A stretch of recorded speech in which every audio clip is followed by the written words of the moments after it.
Los Angeles, California. This is where many people come to make their dreams come true. And we are here because for the U.S. men's national team, their dream of the home World Cup this summer began right here, right behind our set at Los Angeles Stadium as the USA opened their World Cup this summer with quite a thumping win over Paraguay. We're going to get to that in just a bit, but welcome to this special edition of ESPN FC. I am Alexis Nunez, alongside Jurgen Klinsmann, Herculez Gomez, and Jermaine Jones. And the people and the fans are streaming out behind us, and there will be many happy faces going to bed tonight after what was a convincing performance from the U.S. men's national team. We've been counting down to this fixture all day long, but guys, it feels like we've been counting down to this fixture for the last 4 years. Casey called it almost a preseason, and goals from Flo Balogun, not just one but two, and then an absolute stunner of a goal from Reyna just added the cherry on what was a perfect opening game from the U.S. men's national team. You're good. That's what we wanted to see. That's what you want to see. I mean, on home soil, your first game, you score 4 goals. It can't get any better. Fantastic. Absolutely fantastic. Great energy, atmosphere in the stadium. Unbelievable. And one goal more beautiful than the other. And that should give them such a boost of confidence, so much belief, to go really far in this tournament. But you need a win like that to start a tournament, and I think they can ride the wave now. Over 70,000 packing into the Los Angeles Stadium to see this one. They were in the presence of big-name celebrities Katy Perry, Tom Cruise, and, like I keep saying, Cookie Monster from Sesame Street. But for one win, for the USA, Jermaine, you came closest to the prediction. You said 3-1, but you'll take the extra goal all day, every day. Oh yeah, 100%. I think I was surprised, and I think we all were surprised, like how the team came out, how they were flying. And I think the first 45 minutes they were completely controlling the whole game with the ball and against the ball. And I think scoring the goals, I think the bravery, the discipline in the game, it was just a perfect 45 minutes. And I think you have to pick up Tilma and you have to say Christian Pulisic, they were just showing that they're difference makers, and I think they showed us amazing goals, what Jurgen Schoen already said. It was beautiful to see, and I think we're all happy right now. Well, our Casey Keller is going to join us later on in the show because he, as well as Jermaine and Jurgen, all predicted wins for the USA tonight. But Herculez Gomez, you predicted a draw in this one. Did Paraguay underwhelm? No. We're not talking about Paraguay right now. That would be a disservice to the U.S. men's national team. I cannot believe what my eyes have just seen. The most complete performance under Mauricio Pochettino came at the World Cup. The first time we ever see this start in 11, and it was a complete dominance. The first half was as good as I've seen any national team play in any tournament, let alone the World Cup. I said it only rivaled the Portugal first half 2002, because that Portuguese team was a contender. That Portuguese team had a golden generation. This was ridiculous. I have to give Mauricio Pochettino his flowers. When you see the movement of the players in the first half, the intensity, the discipline in which Jermaine had spoken about, I cannot pick out a bad performance from one single U.S. men's national team player, from front to back. From start to finish, it was a complete domination of a team that only gave up 6 goals in the Gustavo Alfaro World Cup qualifying that made teams like Argentina, Uruguay, and Brazil for long stretches and moments lose the game and look bad. This was all the USA. So we could sit here and say what Paraguay did not do, but the U.S. men's national team forced him into those positions. Yeah, Jurgen, it's amazing to hear Herc explain it right now because he did predict a draw in this one. But truthfully, I don't know if any of us expected quite a dominant performance from the U.S. men's national team. You've overseen many great performances from a U.S. team, but where does this one rank with you? Is it, like Herc says, probably one of the best we have ever seen from a U.S. team? Yeah, absolutely. If I look back, one of the absolute top 3 performances of a U.S. team in the last 20-25 years. It was just so much fun to see. Obviously, it was a bit lucky. The first goal was an own goal. But who cares? I mean, the lead up to the goal was brilliant. One player stood out first half. I'm not saying above the others because they were all good, as Herc said. But Christian Pulisic, he put up a show. How he kind of prepared certain plays, how he took people on, his movement off the ball, but also how he joined in aggressively to win the ball back. And then Balogun had 2 brilliant moments, 2 goals, his first 2 goals in a World Cup. And so many things kind of came together, but it was a complete performance. Everyone was on the same page. The way they won the balls back as soon as they lost the balls. I mean, that pressure.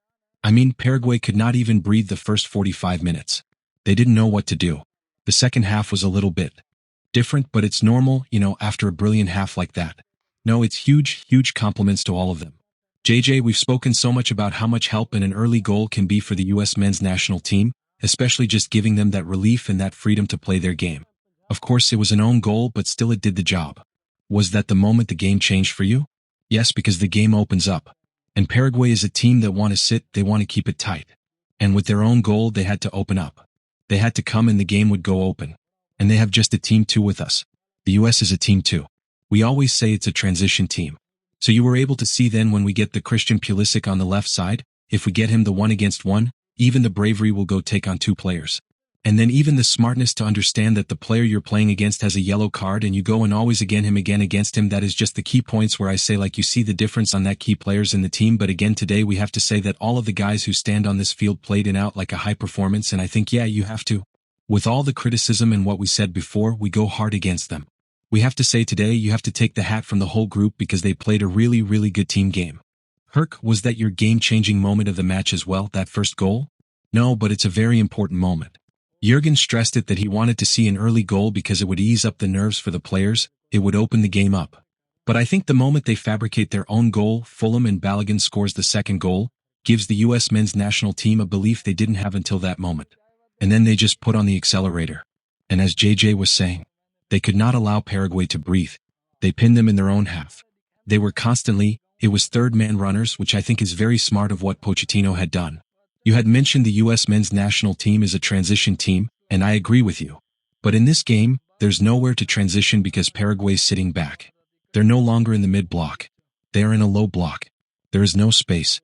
So he throws out Weston McKennie to the right. He throws out Christian Pulisic to the left. And now it's deep midfield runs, second, third man running, and they can't keep track of these players.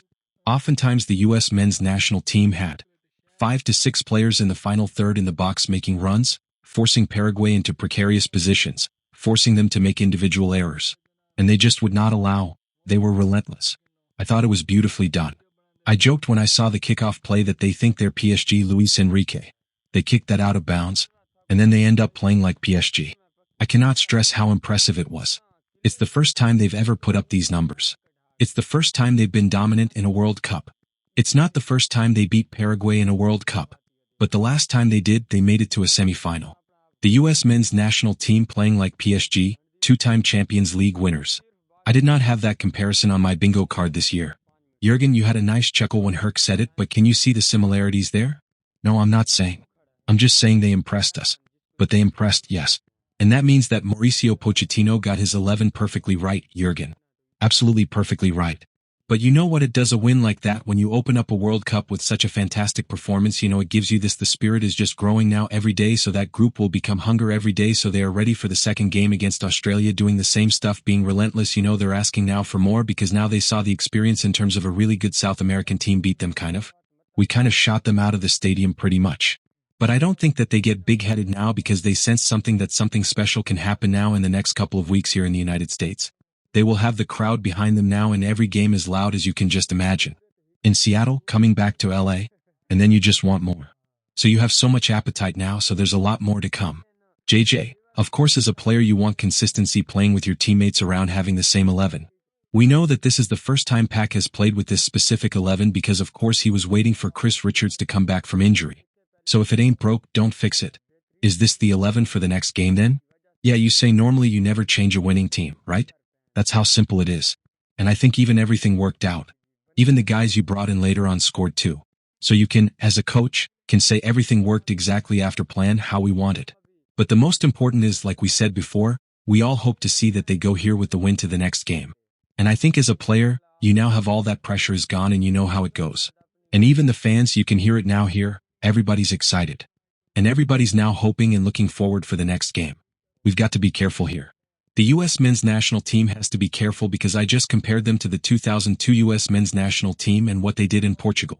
If you guys remember, they shocked the world with Portugal, and they went on to tie the host country in South Korea. On paper, maybe a team you could compete a little bit more with. And Poland, it was Poland, a team that wasn't in the cards for you to lose to, that you lost by multiple goals. And if it's not for South Korea beating Portugal again, you don't get through the second round. You don't make the quarterfinal appearance. You don't do history with those who set up to Mexico. So this is great. This feels good. This gives the country something to believe in. But the job's not done. The job's not done. But Jurgen, when you see your 11 work so well like they did, of course we're going to know that Australia is a different opponent from Paraguay. They say horses for courses, but you're not making any changes, are you? You wouldn't know. No, unless somebody is slightly injured or has an issue. But I think we can pretty much expect the same lineup in the game against Australia. Yeah, and of course, it's funny you do mention injury. We are wondering, of course, why Christian Pulisic came off at halftime. We'll continue tracking that situation. But if we do want to speak about individual performances, Christian Pulisic, JJ, he was lively and he was doing earlier on in the first half exactly what we wanted him to do as a leader of this group. Yeah, I had the pleasure to play with him as a young boy, and I always said this guy is the heart and soul of this team. So if he gets a good day, you can actually see that the whole team is lifting.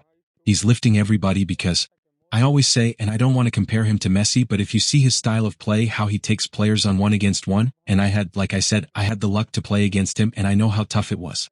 And it's not easy to play 1-against-1 against him, and you can't even today to see it again that Messi. He is a guy who can make the difference, but you need him 100% fit. You need him clear, and what is most important too, that the team around him has to protect him and support him, especially in teams when it goes to more higher countries where you know that they're playing hard, they're picking on him because they know that he's the key player for them. But I think if he stays healthy and he can play with that heart and with that soul how he showed it today, I think we can have a lot of fun in this tournament. It wasn't the only place rocking during the USA's opening game. Just have a look at scenes from Hartford, Connecticut as the American Outlaws joined up to celebrate. And these are scenes from the Los Angeles Coliseum as well, where there was a watch party. And just seas of star-spangled banners and very happy faces and some serious tans and sunburns loading right there. But either way, it would be worth it. And it's not just the fans that were celebrating. Some pretty big names around the world have been celebrating as well, especially right here in the USA. Pat McAfee had this to say: "The USA is going to win the World Cup." And RG3 also decided to chime in too. He had this to say: "Folarin Balogun has a brace. He is on fire. Has the World Cup on hat-trick alert. 3-0 USA." Well, Flo didn't quite get his hat-trick, but I'm pretty sure he's going to be trying to get that eventually. Casey Keller has finally joined the party. Casey, before we continue our chat, just your thoughts on what was truly a stunning performance from the US. Yeah, I mean, you take away basically the first minute or the second minute when Paraguay had their one offensive action. And other than that, it was completely dominated from the US. They got their goals. Okay, Jurgen, you talked about it. Get that early goal. They got the early goal with the great play from Pulisic to be able to come in and force the own goal. But then they didn't back off. They just kept going and they kept going and they got the goals. They had the 3-goal lead. And of course you expect it to be a little bit more pragmatic with the 3-0 lead going into the second half. The only disappointment, they couldn't keep a clean sheet again for the 9th straight match. So that's something that you got to pay a little attention to. But then the subs came on, they steadied the ship. Gio got a brilliant goal at the end, and just really proud of this team to perform like that in front of a great crowd. Jurgen, how much do we read into the fact that they still, again, were unable to keep that clean sheet? I wouldn't read too much into it. Obviously, it's always something to look at, to talk about it, and to make sure you avoid how it kind of developed the goal. But this is a moment, I had a moment at 2006 World Cup when I coached Germany. We won the first game, the opening game, 4-2 against Costa Rica.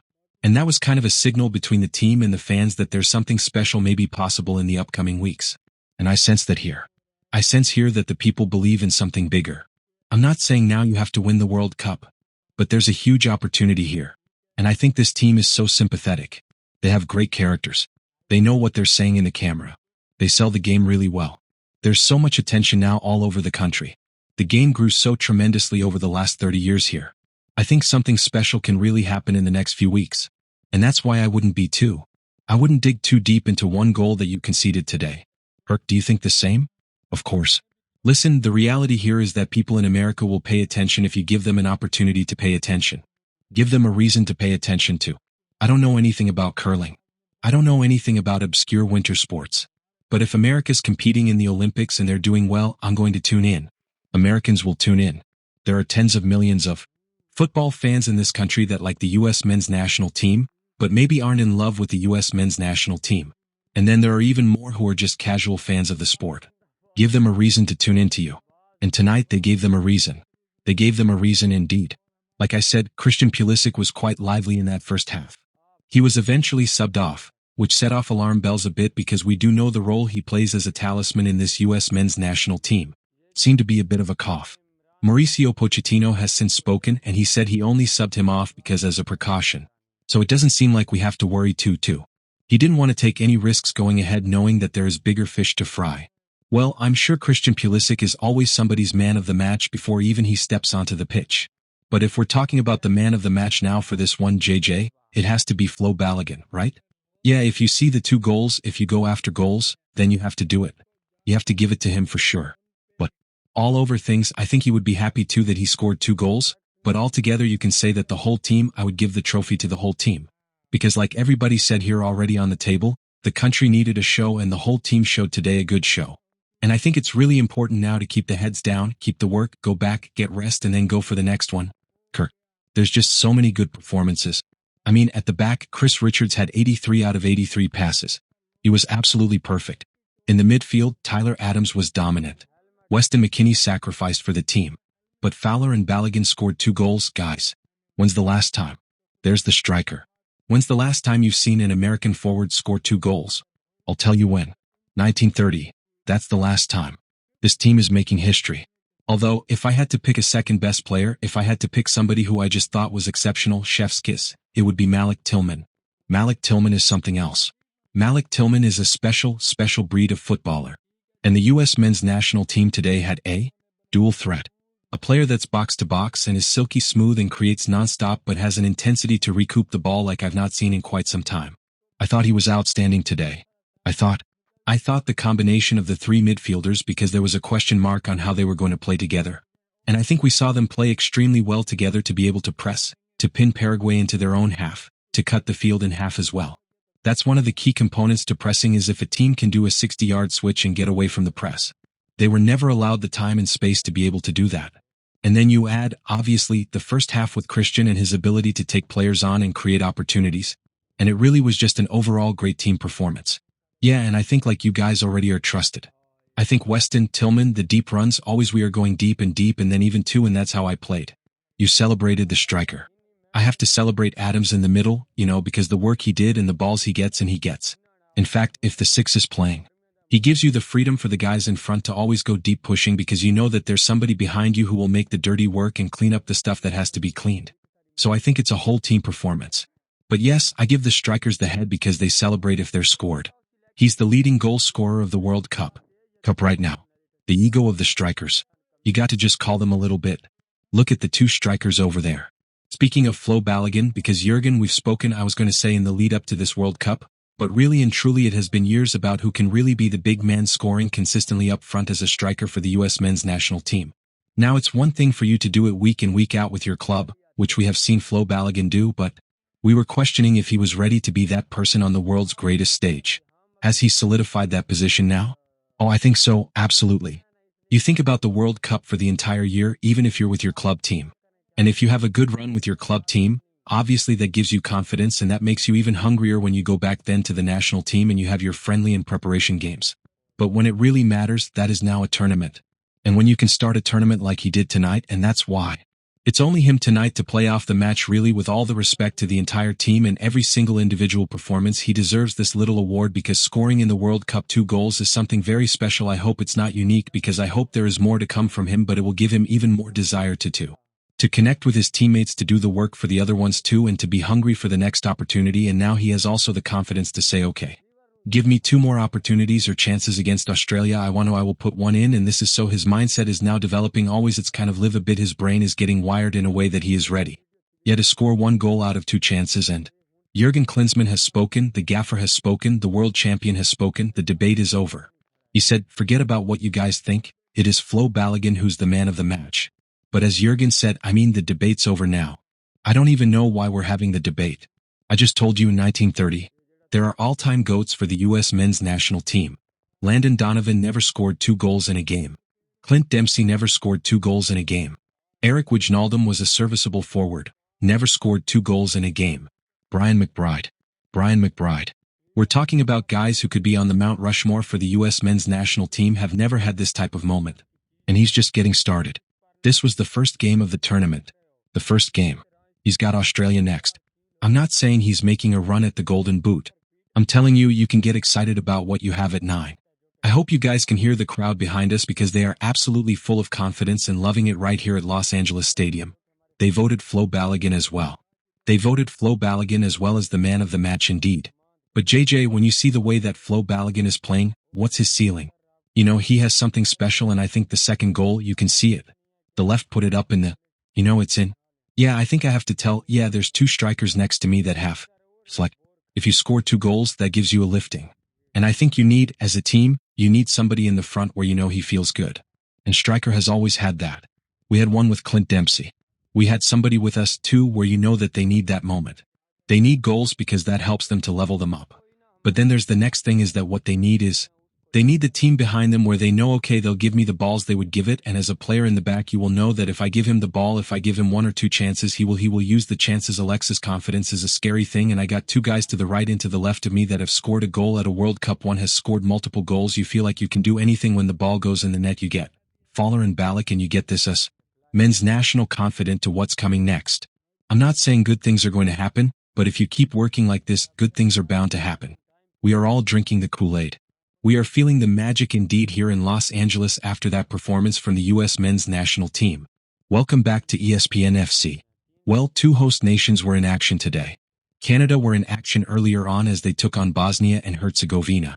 Here are some of the scenes we saw after Folarin came on in the second half and just needed 2 minutes to score a much-needed equalizer because Canada was trailing at that point by just 1-0. The game ended 1-1. So still celebrations for the Canadians because they were able to rescue a point. But Jurgen, would they be looking at this as a big opportunity missed? Yeah, might be the case. But when you've got a goal down, obviously you're happy, then you equalize and you have at least 1 point. You don't lose the opening game.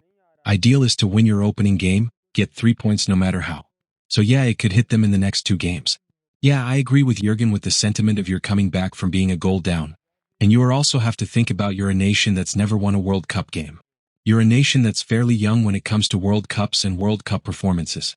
But given what you did in this game, the opportunities you created, the 3 points were there for the taking and you couldn't do it at home. And now, this group is maybe now for the taking for that second spot because we must all assume the Swiss are going to be that first spot. Bosnia is there, Qatar, who knows what could happen? It's an opportunity missed. Are you looking at it like that, JJ, or are you kind of proud that it was Canada that dealt the last blow and was able to get a goal back and rescue that point? Yeah, I think it is. The point that you have to be happy at the end that you got your point. But I'm going with Herc is that you have to look into and say, okay, how many chances we created, but how many chances we put away? And that's something where you look later on and you go like, damn it.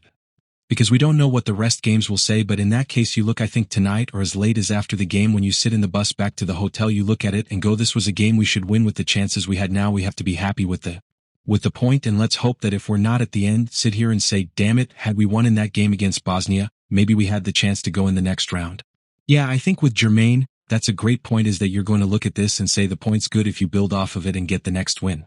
If it's a mistake and you now are behind the 8 ball and trying to figure out what do we do now, with still some difficult matches. So yeah, it's an opportunity lost because they were the better team. And when you create that many chances, you have to take advantage of that. But that's also a positive factor. It's a positive for sure, because they were the better team. They created more chances. They had more opportunities. You played a team that left Italy at home. Yes. Don't forget that Bosnia-Herzegovina kind of left Italy. And that hurts me, because, of course. But it's a difficult team to play. It's a difficult team to kind of, yeah. I completely agree with what you're saying. I mean, Bottoni left Italy at home. But I agree with what you're saying. This is a team that did what they needed to do to get here. That said, if you're playing at home and you create that many chances, you're thinking to yourself, if you're Canada, what else do we need to do? They're looking for their first World Cup win. I think as a whole for the program, it's an opportunity missed. But I agree with Jurgen. Jesse Marsch is probably thinking, I like what we did here. I think we can build on what we did here. Man, poor Italy. They're not even here on their catching strays. Imagine that. I think it's going to be a long time before they stop catching strays. Alright, well, let's have a look at the results now all across the board from the 3 host nations. We know that Mexico kicked things off against South Africa.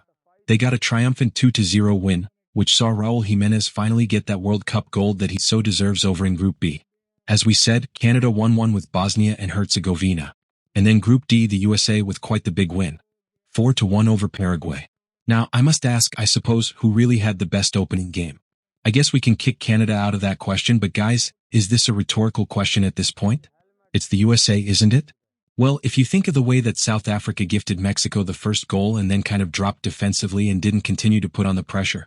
We saw the US earn the first goal, granted own goal, but then they didn't just back off and say, okay, let's just defend this 1-goal lead. Let's step on the gas here and put this out of touch by halftime. I mean, Casey, I have to follow up with you because I do know how you've spoken time and time again about how it's Reyna that brings that X factor, but Casey, I have to follow up with you because I do know how you've spoken time and time again about how it's Reyna that brings that X factor, but